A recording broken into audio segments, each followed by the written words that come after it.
Today's guest on the show is Jason MacNiven, all the way from UK. Jason is a master club builder and master fitter, one of the best in the industry. Let's get it going. Welcome, Jason. Thank you, Victor. Jason, first time to Pinehurst? First time to Pinehurst. Wow. What do you think? Special. So you are here, get a load of this. You are here 10 days with the family. Yep. And you are playing 10 days of golf. 10 different courses. I don't even play 10 days in a year. 30th wedding anniversary. Oh, 30th, yeah. We're doing the whole big splurge.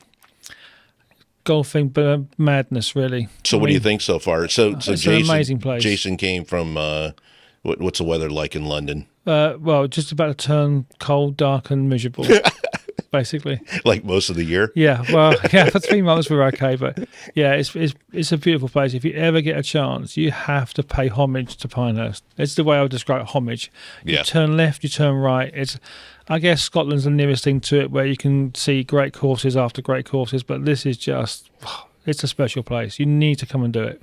Yeah, this is the first. Is this your first time and the family's first time, or you've been here before? Never been here. No, family's first time. So we spoke about it forever. Oh, we'll go to Pinehurst, thinking, yeah, okay, I'll be all right. But actually, it's way, way above what I thought. Yeah, it's really good. Even I was like thinking, this is good around here. So we played Forest Creek yesterday on the south, and the rough was brutal. I mean, it took 5 minutes to find a ball. Okay, forget the 3-minute rule. It took 5 minutes. I've never seen the rough at but we did Tobacco Road Sunday. Like so we did Tobacco Road Sunday, Pine Needles on Monday, Mid Pines on the Tuesday. No, hang on. Working this out.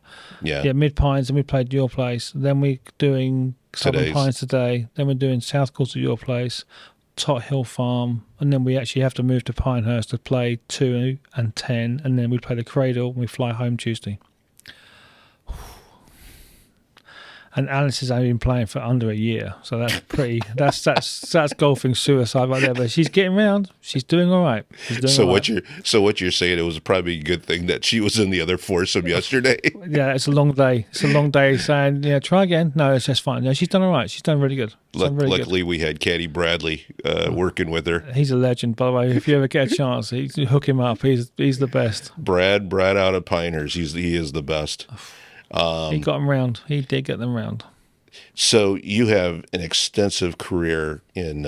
I know you work for Callaway. You work for TaylorMade. That's all I know. You've had your own business for a long time. Golf is all I know. I'm one trick pony.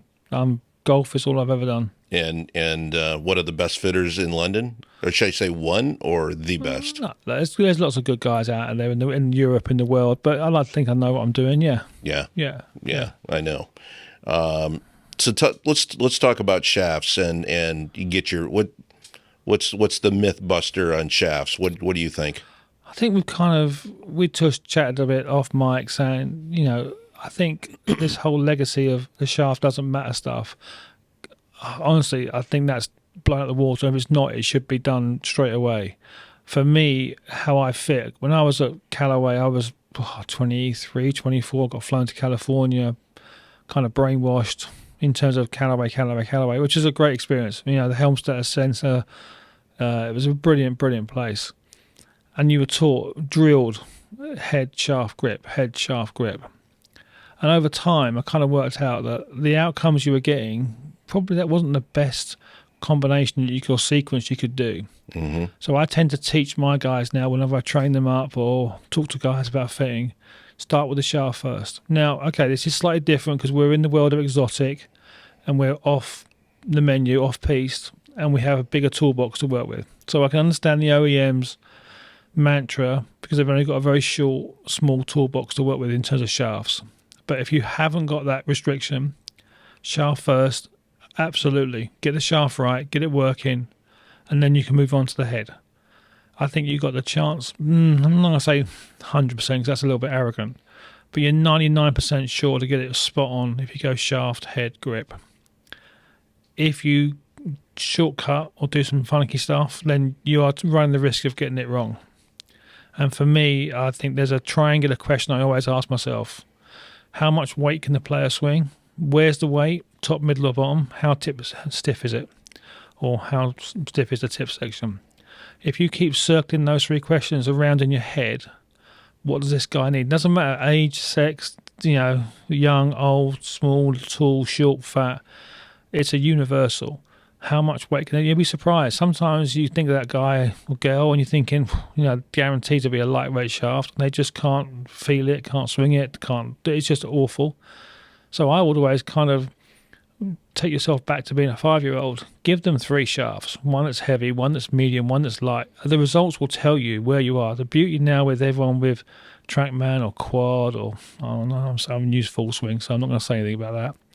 But TrackMan and Quad, the results are in front of you. It stops the storytelling. I remember years ago staying on a driving range in the freezing cold in England, and guys going, "Yeah, that's perfect." And you're thinking, "How's that perfect? Looks awful, right?" And the guy at the end gets his credit card out and swipes it and goes, "Oh, thanks very much." I'm thinking, "Oh man, that is never going to last. That's got 10 minutes in the bag and it's gone." And I think things are getting more expensive, so you have an onus or a moral duty to get it spot on, because these are big ticket items now. Drivers are getting punchy, so you got to get it right. So that's how I teach my guys to do it. Give yourself 3 different shafts, a light, a medium, and a heavy, and you'll see which one works the best. Now you can, over time and experience, you go, that could work, that could be a bit left field, but it's got a chance. And then you move on to balance point. So the idea is that once you've nailed down the weight, let's say it's a 65, 55 gram driver shaft, right? Let's just use driver because it's probably easier. Once you know that their 55 grams is their kind of sweet spot, then in terms of your world, what you're looking at Sinister, you're looking at CB Sinister. This is where you move the balance point higher. Do you go Draco, which is a bit, and you just move it around a little bit. And then once you get the feel for something, now you'll know straight away if the smash factor or ball speed drops off a cliff, that balance point ain't working. So don't go down the same road with a different shaft with the same balance point. Otherwise, you're wasting your time because you're going to get the same results. So flip it. I often say to my guys, if you see something that's going to drop off a cliff, go the opposite way quick. So if you're going to turn left and it's not working, go right. So the question I was going to ask you is, number one is, maybe a lot of people just don't realize that that their clubs are not tuned in, and they're my god, and so they just live with it, 100%. or they don't know it could be better. Right. So there's 2 things about this, right? Someone that says I'm not very good, right? I'm not really worth it. You definitely need it because you're the guy that has the less ability. You need to get as much as you can out of whatever you're using, right? So you need to get a good fit to get your optimization as close as you can because you've got talent issues. So we need to get them as much as we can taken care of. Now, there's obviously mechanics, and I do believe that coaching and fitting have a symbiotic relationship. Sure. They go parallel. Right. You can't just buy a golf game, and you can't just, go and see Butch Harmon for 10 grand an hour and go, yeah, he's going to make me into world class. That it just doesn't happen. So you need both to work. So I call it railway line theory. But I do think the guys that aren't very good need help, but also the guys that, like yesterday, your buddy that we played with, that shaft, that ain't working, right? He's sniped it more than once. You talking about his driver shaft? Yeah, and it's just not close, right? He needs something, which wasn't our shaft, by the way. Maybe a good point. I'm not going to mention it, but let's just say it's softer down the bottom, and he hit those horrible toe hooks. I'm thinking, I'd go for something a bit stronger down the bottom there, Chuck, to hold that loft in place. So what do you, if you were going to make a change with his shaft, what would you do? You make it stiffer? Down the bottom, definitely. He's got to retain that element where it's not moving too much, within reason. Okay, I know people will probably scream at the podcast and go, yeah, but it's not moving that much. Well, he needs something to hold that together because he's got a high rate of closure. He's got a bit of a flippy action. He toe hooks it. And he's got a soft tip. Well, at that point, when it's good, it's good. When it's bad, I'm going to tell Chuck not to watch this. But it's interesting because, we put his loft up to C3 to try and help him. You can guess it's a Titus driver. Trying to help him launch it and spin it and keep it in the air. It was a TSR 3 driver, I think.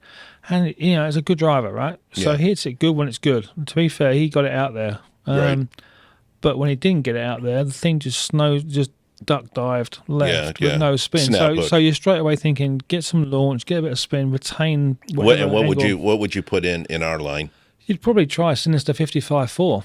To be honest, I don't know what. If I didn't even look at the shaft, but I would go 55.4 as a starter for 10, and then if you like to feel something stiffer in the butt, I'd probably, I still think Drago's a great shaft, but something like that would be 55.4 again. I would definitely. He definitely shifted it pretty good for an older guy, so it's decent. Yeah, he's going to be 61 at the end of this year. There you go. So he can still shift it.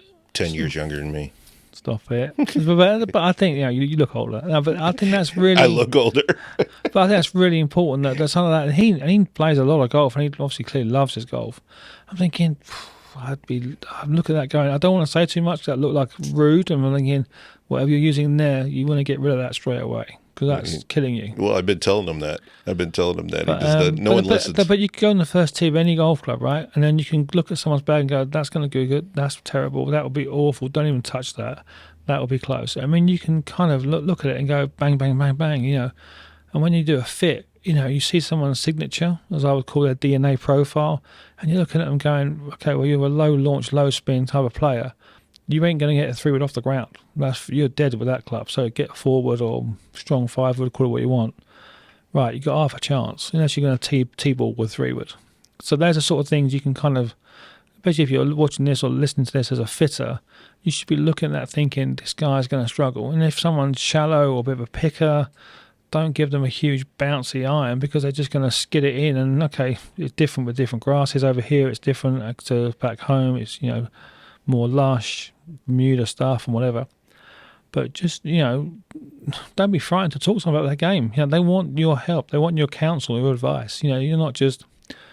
I think one thing I try and avoid is making it transactional. I am invested in all the fits in terms of getting it to feel like that I am definitely want them to play good. They're my best advert. I've made a career out of people playing great and at the bar going, oh, that bloke in glasses in base looks brilliant, right? And he gets it, he's this is amazing.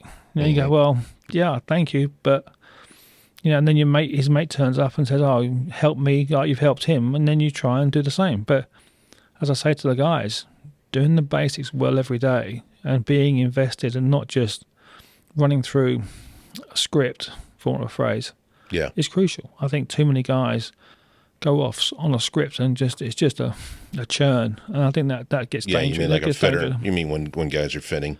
Yeah, because especially if you've got a busy diary and you've got one after another, getting up for each one, that takes a commitment. And you try and instill in the guys every time someone comes in, this is for them very important. It's special. They need to, they want this to be perfect, right? And sometimes you have to be black hat and go, look, if you think you're going to carry a 7-iron 165 and you've got 71 mile an hour clubhead speed, you can kiss that goodbye.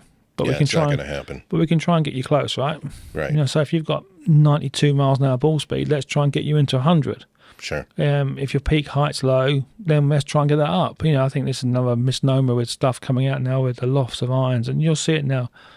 Even like at the tightest range, the 250 star. The star is basically standard old standard lofts. They're going to get in the air, they spin a bit, they're going to carry a bit further. They're going to be a big iron for them because a lot of guys can't flight a 5-iron. That's why people are buying 7, 9 woods and lofted hybrids. So that's changed over the last probably 5 years. Golf balls changed massively, right? It comes out hotter, less spinny. Look at all the derivatives on tour, the dots, the stars, the left dashes. They're all trying to get guys in their optimum window. No longer is it just your Titleist 384 Palata. There you go. So it has morphed a lot in my career, a lot. Yeah. So do you think checking your ball as well, like doing a ball fitting? I think I'd always say to somebody, reverse engineer this. Chip, putt, pitch, then work with driver. But if you're in a fit, and it's the most popular question we get asked is, what ball do I use, or what ball should I use? And you go, well, what do you like? Do you know what you're using right now? What do you want to do? Well, what you've got is this type of signature. I'd probably say you want to look at something a bit spinnier. So, for instance, if someone comes in, it's a bit flat, Pro 1X is a good idea for them. Potentially then Z-Star Diamond, maybe TP5.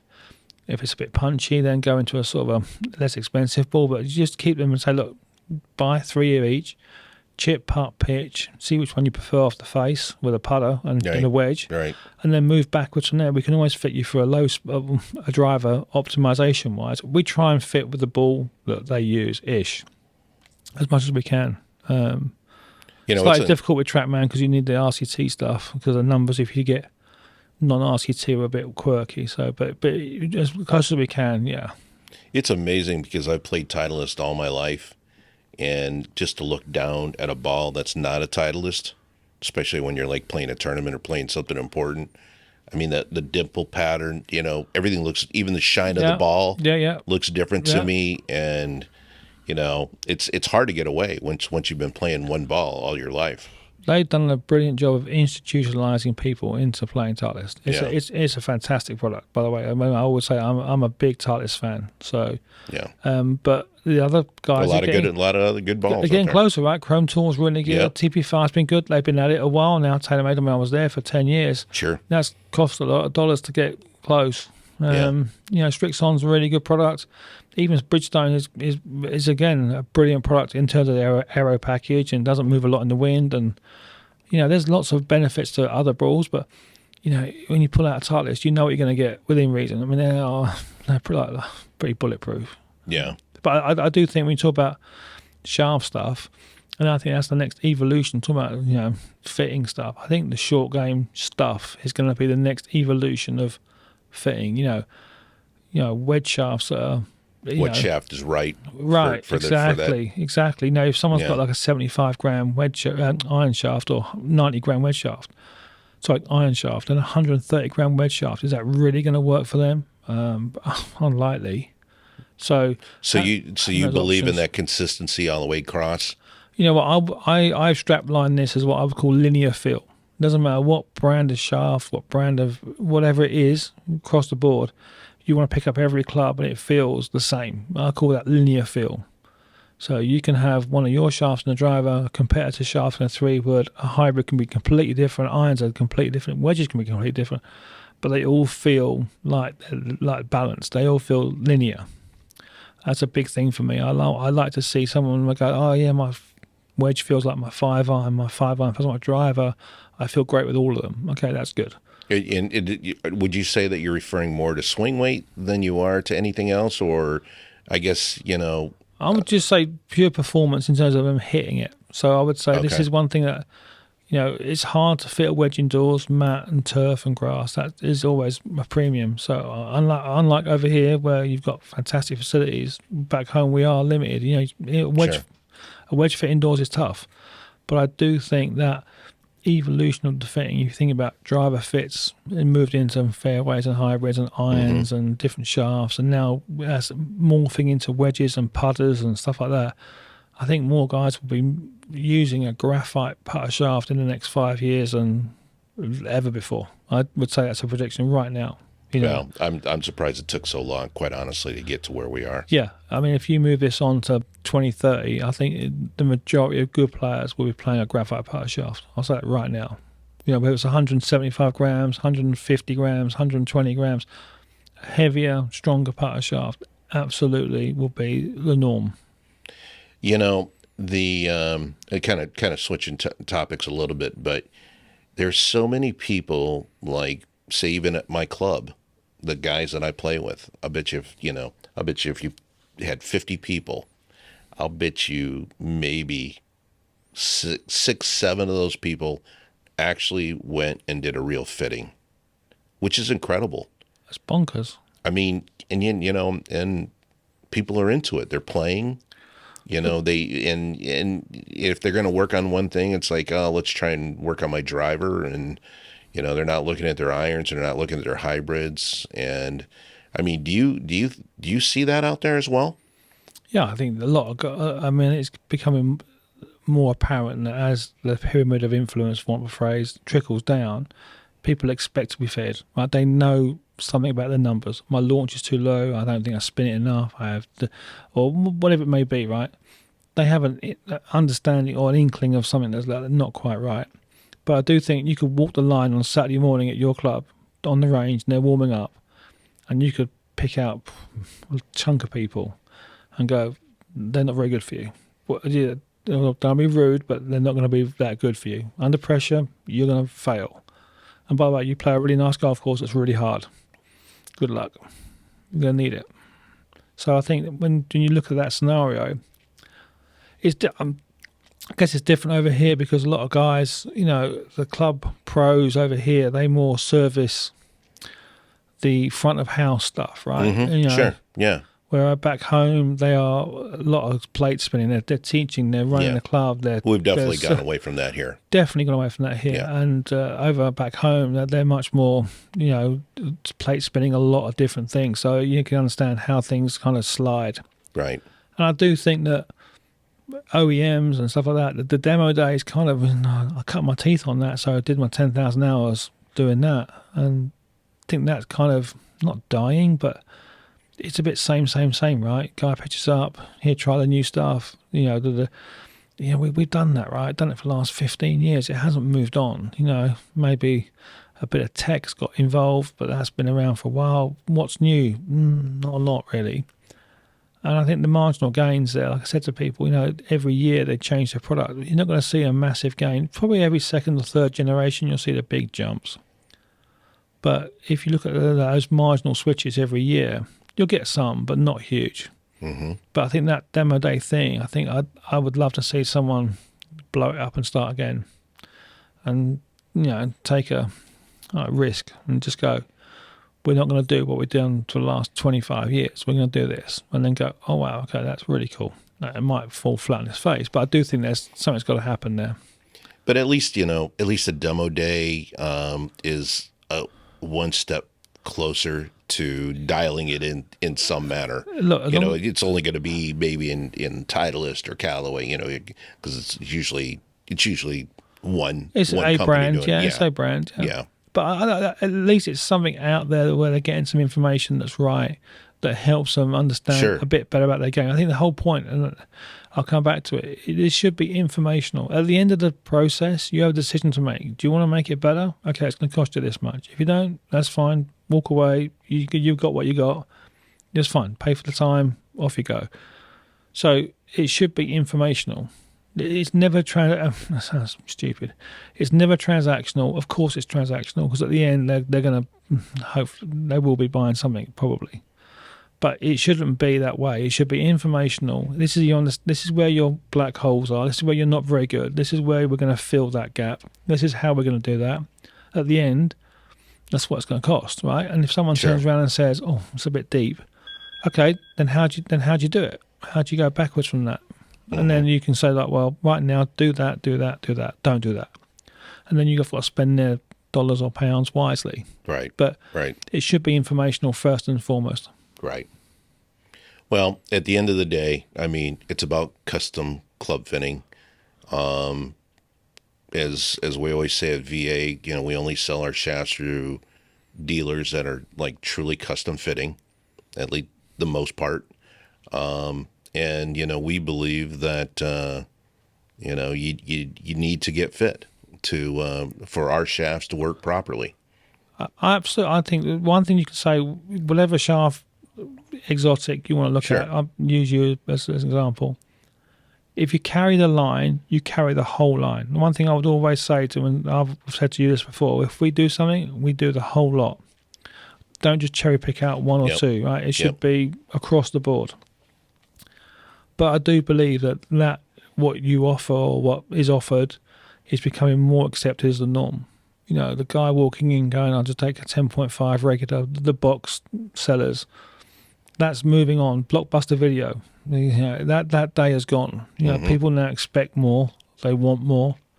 They're prepared to pay for that privilege most of the time. As long as you can offer something that's going to be, I'm not saying good value, but something that's going to be a big ticket, but it's really good. Then I think most people go, you know what, I'm good with that. Then then it's your job to meet those expectations or to meet those levels, as long as they're realistic. Yeah. But yeah, you're right. I think that one thing about working with VA, as an example, is you can go across the board, right? You can go from badass to slay into villain, up into nemesis or sinister, CB sinister, then into Drago, across the board. Right. So I think that's one. And then again, being creative, then you can start to look at, maybe the hybrid shafts, or using maybe the potential for the iron shaft, being creative, looking at Rajin 2.0 in an iron, in a hybrid. Yeah. Yep. Could be a good option for somebody. Yeah. So I think that's where you've got to be. And I'd always come back to this. Knowledge is king. If someone comes in for a fit and they know more than that guy, then something's gone wrong. You don't want to be overpowering and thinking you're super clever, but understanding the product, having a deep knowledge of understanding of what that can do for somebody, I think is crucial. Absolutely crucial. Yeah. Yeah. Anything else? I think the one thing about, just topping off on that, the training material that's out there, Yep. definitely could be better for fitters or for consumers. But I think sometimes like being a doctor, right? Self-diagnosis is difficult. But I think training material, understanding what this does, where it's kind of profiled, where it's positioned, I think becomes really important, because then guys can just top up, refresh, and go, okay, I forgot that. Yeah, I forgot that. Okay, I need to keep that. So when someone comes in, they can go, I've seen that. I can move that around and change the numbers and change what they're doing. Yeah, and we're working on some higher level training for fitters that will that we think is going to at least bring people together, bring fitters together, share ideas, share what's worked in during their fittings with our shafts, and hopefully add some more training to it too. And so, maybe we can get you on there as well. No, that's really important. That it's esprit de corps, isn't it? We want people to play better. We don't want to be seen as second-hand car salesman just selling a shaft because it's $400 and just whatever. Right. I think having that understanding and knowledge and passing that on. I mean, it's a bit high and mighty, but mentoring is a crucial thing. Someone that knows more than you. I always try and make a beeline. I'd say this as well, coaching. I'd always want to try and go to a coaching seminar because I want to listen to someone that knows more than me. And then you pick up one or two things, you go, yeah, that's good. Some of it you might not agree with. Okay, that's the world. Yeah. And it's a bit like religion, right? You stand there and you go, all right, you worship one God. Doesn't mean it's the wrong God, right? So if you have a flavour for VA shafts or flavour for Fujikura or Mitsubishi or Urban or whoever, Acura, doesn't make everyone else's stuff worse or bad, right? And I really have a bit of a thing about when I see my guys fit, I want to see a broad church of, I can't believe that every golfer fits into the same shaft, right? I just can't believe that's possible. Yeah. So I like to see someone at least using their experience and knowledge across a broad church of product. And then go, if I see a trait of somebody, fitting for the same stuff every time, you're thinking, you're the most lucky guy in the world that everyone's coming in the same sort of pattern, or you're not confident outside of your box. Which is it? Which one is it? For sure. And we go from there, really. But that's how I think about it. But I do think the education bit is absolutely fundamental. Perfect. Well, I know you're trying to get out and catch your tee time at Southern Pines Country Club and take on the day. It's going to be a great day in Pinehurst. Appreciate you coming by and doing a podcast. Jason's been a good friend of mine and customer for, it's over 20 years now. And a long time. That's how old he is. It's not. Stop it. I'm young. But started early. So play well today. Thanks, and mate. Get ready for tomorrow because it's the Europeans against the Americans again tomorrow. I remember half last time, right? That's that time you got a half, right? So that's right. fine. That's right. All right. Hey, thanks for coming, mate. man. All right. Perfect. Cheers For that. All right. Cheers.